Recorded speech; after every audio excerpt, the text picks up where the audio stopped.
Hello दोस्तों, नमस्कार। मैं अनूप मिश्रा आप सभी के सामने अपनी ज्योग्राफी की श्रृंखला को लेकर पुनः उपस्थित हुआ हूँ। और हम क्लास 9th की ज्योग्राफी को पिछले कुछ दिनों से पढ़ रहे हैं। उसी श्रृंखला में हम आज चैप्टर 2 का चौथा पार्ट पढ़ने जा रहे हैं। मतलब चौथा वीडियो है ये। इसके पहले मैंने दूसरे पार्ट का 3 वीडियो पढ़ा चुके हैं। ठीक है, तो पहले इसमें हम ये समझ लेते हैं कि हमने अभी तक क्या क्या पढ़ा और हम आगे क्या क्या पढ़ेंगे। तो थोड़ा सा डिस्क्राइब कर लेते हैं। हमने 3 वीडियो चैप्टर 2 पे बनाई है क्लास 9th के एनसीईआरटी पे। आज चौथा वीडियो है। तो पहले वीडियो में भारत के भौतिक स्वरूपों की चर्चा की गई, कैसा कैसा भारत का भौतिक स्वरूप है। दूसरे वीडियो में उन भौतिक स्वरूपों में से एक भौतिक स्वरूप उत्तर की पर्वतीय श्रृंखला का डिटेल में एक वीडियो किया, दूसरा वीडियो हो गया। तीसरा वीडियो हमने किया उत्तर भारत के विशाल मैदान का, भौतिक स्वरूप के अंतर्गत दूसरी हेडिंग थी, उस पर हमने डिटेल में डिस्क्राइब किया। तो उत्तर भारत के विशाल मैदान के 4 भाग होते हैं, भाबर, तराई, बांगर और खागर। जिसमें हमने तीसरे वीडियो में भाबर और तराई की डिटेल में चर्चा कर ली थी। हम वहां पे क्या नहीं पढ़े, हम वहां पे बांगर और खादर नहीं पढ़े थे। तो आज हम यहाँ पे बांगर और खादर पढ़ के उस दूसरे टॉपिक को, जो उत्तर भारत के विशाल मैदान है, खत्म करके तीसरा टॉपिक भारत के मरुस्थल पे आज हम पहुंचेंगे और उसकी डिटेल चर्चा करेंगे। इसके बाद अगला वीडियो होगा द्वीप समूहों के ऊपर। तो ठीक है, आइए थोड़ा सा हम आगे बढ़ते हैं।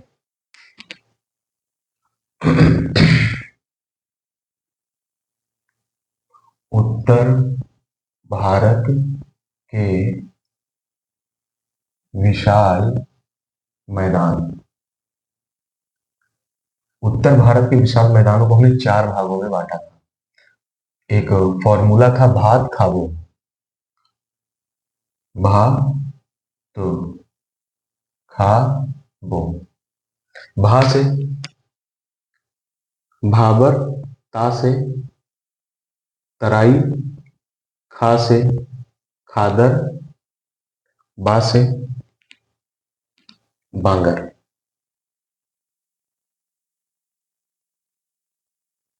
ठीक है, तो हमने इस पर और इस पर इसके पहले तीसरे वीडियो जो है डिटेल में चर्चा की है। आज हम खादर और बांगर की चर्चा करेंगे दोस्तों। ठीक है, इतनी चीज समझ में आई। खादर और बांगर को अलग अलग हेडिंग में लिखवा के समझाना थोड़ा मुश्किल है। खादर और बांगर को अगर चित्र के माध्यम से एक बार भी बताएंगे तो आपको आसानी से समझ में आ जाएगा। अगर आपको थोड़ा सा भी डाउट लगता है तो आप वीडियो को दोबारा रिवाइज करके देख सकते हैं दोस्तों। ठीक है, चलिए चलते हैं हम अपने आगे। तो हमको क्या क्या पढ़ना है? बांगर तीसरा टॉपिक, चौथा है आपका खादर। तो आइए चित्र के माध्यम से समझते हैं। ये एक नदी है। क्या है दोस्तों? एक नदी। इस नदी में वर्षा का जल तथा पहाड़ों के द्वारा बहाए गए नदियों का जल है। और इस नदी में उर्वरक है। उर्वरक कैसे है? उर्वरक के रूप में ह्यूम्स, नाइट्रोजन तो नहीं होगा, ह्यूम्स होगा, पोटेशियम होगा, जीवाश्म होगा इस नदी के पानी में। ठीक है, अब इस नदी के उत्तर में और दक्षिण में आप देखेंगे कुछ क्षेत्र है। मान लीजिए नदी में बाढ़ आ गया और बाढ़ का पानी नदी के इतनी दूर में आपके फैल गया। ठीक, यहाँ पे इतनी दूर में बाढ़ का पानी नदी के रूप में, नदी का पानी बाढ़ के रूप में इतनी दूर फैल गया और ये बाढ़ का पानी उत्तर और दक्षिण प्रतिवर्ष जा रहा है। तो अपने द्वारा बहाकर लाए गए पोषक तत्वों को इन क्षेत्रों में विसर्जित कर देता है, एक पतली लेयर बना देता है, जिससे यहाँ की मृदा बहुत ही अच्छी हो जाती है, जिसमें अच्छी फसल होती है। तो इस मृदा को हम खादर कहते हैं। क्या कहते हैं? खादर। यानी कि नदियों के पानी के द्वारा बहाकर लाए गए उर्वरा शक्ति को नदियां प्रतिवर्ष अपने तटों के माध्यम से, बहाव के माध्यम से जहां प्रतिवर्ष पहुंचाती हैं, वह मृदा उपजाऊ हो जाती है, जिसे हम खादर कहते हैं। वैसे भी अगर आप खादर में रा हटा दें तो खाद हो जाएगा। तो आसानी से याद करना आसान हो जाएगा। जो जिसमें उर्वरा शक्ति है वो खादर है। ठीक है, तो खादर का कॉन्सेप्ट हो गया। अब इस खादर के ऊपर का भी एक भाग है, तो ये देखते हैं। मान लीजिए खादर के ऊपर का ये भाग है।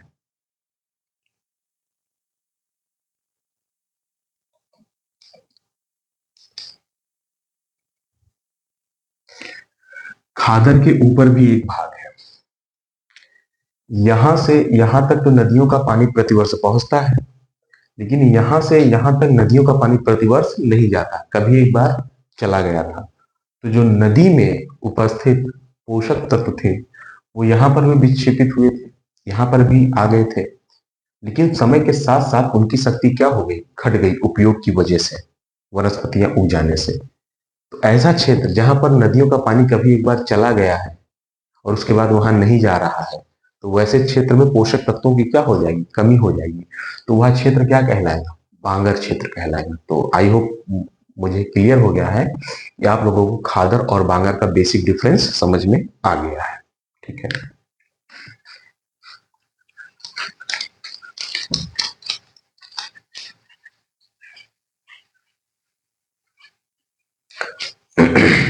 हमने भारत के भौतिक स्वरूपों में भारत के दो भौतिक स्वरूपों की चर्चा कर ली है। पहला भौतिक स्वरूप है भारत का उत्तर के विशाल मैदान। दूसरा भौतिक स्वरूप है भारत का उत्तर की पर्वत श्रृंखला। आज हम तीसरे भौतिक स्वरूप की बात करेंगे, मरुस्थल। तीसरा भौतिक स्वरूप क्या है, मरुस्थल।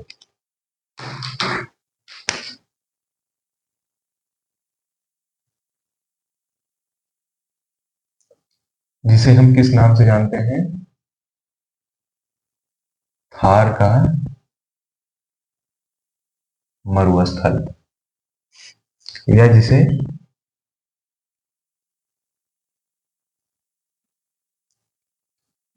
हम राजस्थान का मरुस्थल भी कहते हैं, जिसे हम राजस्थान का मरुस्थल। तो सबसे पहले हम मरुस्थल शब्द पे चर्चा करेंगे कि मरुस्थल शब्द क्या है। ठीक है, यानी कि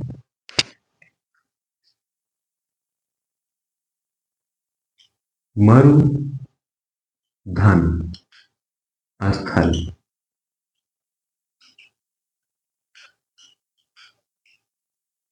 मरुस्थल को हमने दो भागों में तोड़ा, तो क्या निकल के आया, मरुधन स्थल। मरु माने ऐसी भूमि जहां पे कोई भी वनस्पति पैदा ना हो, स्थल मतलब वह भूभाग।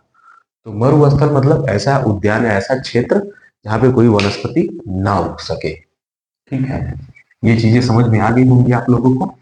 अब आइए मरुस्थल के एक एक पॉइंट के बारे में हम लोग डिटेल से चर्चा करेंगे, जैसे कि कहाँ स्थित है भारत के मैप में, इसका क्षेत्रफल कितना है, इसकी क्या क्या विशेषताएं हैं। और भारतीय मरुस्थल को हम लोग तो मरुस्थल मानते हैं, लेकिन विश्व स्तर पर इसे मरुस्थल की मान्यता नहीं दी गई है, उस पर हम लोग चर्चा करेंगे। ठीक है, आइए।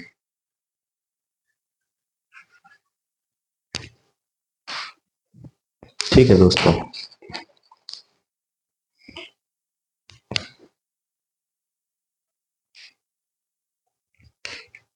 जब आप भारत का मैप बनाएंगे तो भारत के मैप में पश्चिम की तरफ एक राज्य स्थित है जो भूभाग के हिसाब से बहुत बड़ा है, उसे हम भारत का मरुस्थल कहते हैं। उस मरुस्थल जो क्षेत्र है वो एक शुष्क क्षेत्र है। क्या है, शुष्क क्षेत्र है। जैसे हम राजस्थान का मैप अगर बनाते हैं, कुछ इस तरीके से राजस्थान का मैप बनता है। ये जो स्थित है भारत के मैप में,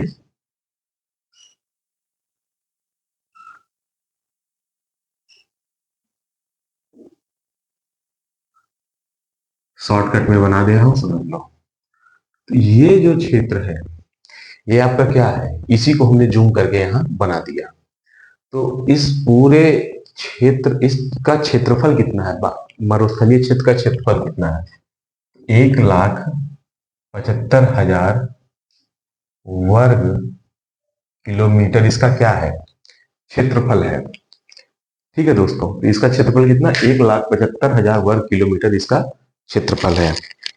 ठीक है, इसकी जो औसतन चौड़ाई है इसकी जो औसतन चौड़ाई है वो लगभग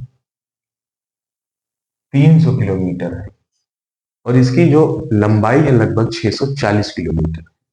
लगभग कितनी है? 640 किलोमीटर के आसपास है। तो ये भारतीय मरुस्थल के बारे में एक विशेष परिस्थिति है। जैसे कि हम वर्षा की जो माप करते हैं, कहीं पे बरसात हो रही है, बारिश या वर्षा, तो उसको हम सेंटीमीटर में बनाते हैं। तो राजस्थान की जो वर्षा है वो प्रतिवर्ष 15 सेंटीमीटर होती है। तो राजस्थान में वर्षा कितनी होती है प्रतिवर्ष? 15 सेंटीमीटर होती है। ठीक है, जिसकी वजह से यहाँ पे वनस्पतियों का बहुत ही अभाव पाया जाता है। यहाँ पे वनस्पति नहीं पाई जाती। अब इसके बारे में एक तथ्य और बचता है पढ़ने के लिए। वो तथ्य ये है कि राजस्थान की सबसे लंबी नदी का नाम क्या है? लूनी नदी। लूनी, कहीं पे लूनी लिखते हैं तो कहीं पे लूणी। बेसिकली जब भारत के लोग या उत्तर भारत के लोग ना बुलाते हैं, क्या बुलाते हैं? ना। लेकिन राजस्थान के लोग ना की जगह इस शब्द का उपयोग करते हैं। उनके लिए लूणी, हमारे लिए लूली नदी। ये राजस्थान की सबसे लंबी नदी है। कैसी है? सबसे लंबी नदी है। कहाँ की? राजस्थान की। और दूसरा, अंतः स्थलीय प्रवाह की भी सबसे लंबी नदी। मतलब ऐसी नदी जो राजस्थान से बहना शुरू करती है और राजस्थान में क्या हो जाती है? खत्म। तो उसका मतलब ये हो गया अंतः स्थलीय सबसे लंबी नदी। भारत में अंतः स्थलीय प्रवाह की हम क्या बोल सकते हैं? भारत में अंतः स्थलीय प्रवाह की सबसे लंबी नदी लूनी है। ठीक है दोस्तों, अंतः स्थलीय प्रवाह मतलब जहां से उद्गम हुई है उसी राज्य में वो बह के समाप्त हो जाएगी। ठीक है, ये तो हो गई किताबों की बात। मरुस्थल पे किताब में इससे ज्यादा नहीं दिया हुआ है, लेकिन कुछ तथ्य और हैं जो किताब से इतर हैं और मैं सोचता हूं कि उन चीजों का आपसे डिस्कस करना बहुत ही जरूरी है। ठीक है, किसी भी क्षेत्र को मरुस्थल मानने के लिए, ठीक है दोस्तों, अंतरराष्ट्रीय स्तर पर कुछ नियम और कानून है। हम लोग अपने इस क्षेत्र को मरुस्थल मानते हैं, लेकिन विदेशी लोग या जो उस नियम से बंधे लोग हैं वो लोग भारतीय मरुस्थल को मरुस्थल की श्रेणी में नहीं रखते हैं। विदेशी लोगों का कहना है कि किसी भी क्षेत्र को मरुस्थल मानने के लिए कुछ बिंदु है। वो बिंदु मैं अभी आप लोगों को बताऊंगा, तो आप लोग देखिएगा। ठीक है दोस्तों, और फिर बताइएगा क्या हमें अपने क्षेत्र, इस क्षेत्र को मरुस्थल माने या मरुस्थल न माने। विदेशी स्तर पर जो क्राइटेरिया है या किसी संस्था या किसी अन्य देश के द्वारा जो एक सीमा निश्चित की गई है कि इसे ही हम मरुस्थल मानेंगे, वह चीज क्या है आइए जानते हैं। सबसे पहली चीज, मरुस्थल हम किसे कहते हैं?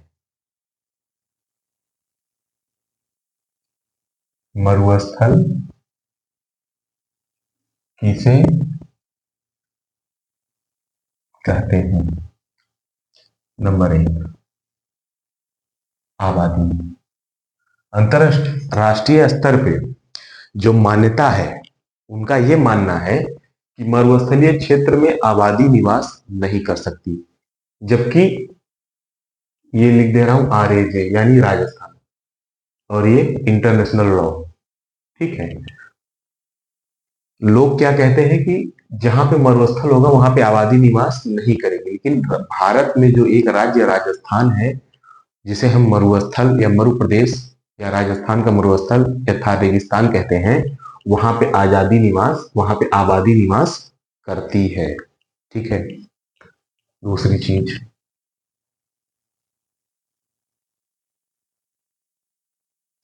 अंतरराष्ट्रीय स्तर पे बोलते हैं कि मरुस्थलीय क्षेत्रों में पशुपालन नहीं किया जा सकता। जबकि हमारे राजस्थानी भाई बहन क्या करते हैं? पशुपालन करते हैं। क्यों करते हैं? पशुपालन क्यों नहीं कर सकते? क्योंकि हरी घास, चारा और पानी, इन तीन चीजों की कमी है जो मूलभूत आवश्यकता होती है किसी पशुपालक के लिए। पशु का मतलब ये नहीं कि राजस्थान में चले गए कहीं शेर, बाघ, चीता ये सब दिख रहा है तो इसका मतलब ये ऐसा नहीं।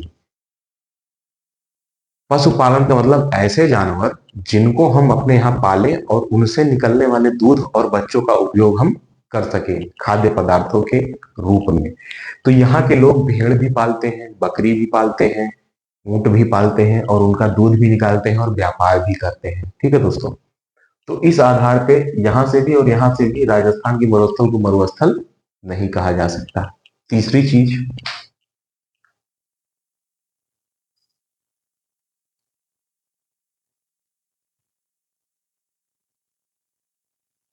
कृषि।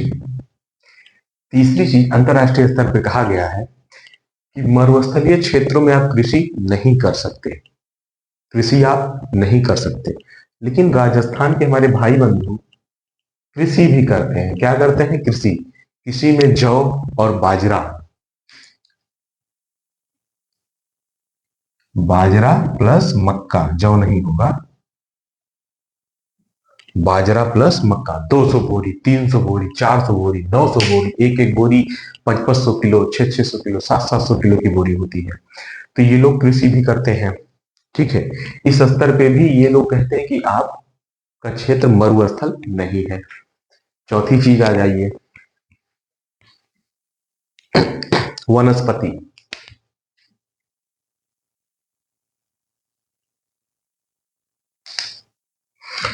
अंतरराष्ट्रीय स्तर पे कहा जाता है जो मरुभूमि होती है वहां पे मरुस्थल नहीं पाए, वो सॉरी, वहां पे वनस्पति नहीं पाए जाते। लेकिन भारतीय राज्य क्षेत्र जो राजस्थान है वहां पे वनस्पतियां पाई जाती हैं। वनस्पतियों में मुझे वनस्पति का नाम नहीं याद आ रहा, लेकिन एक बहुत ही, हाँ, खेजड़ी याद आ गया, खेजड़ी, खेजड़ी।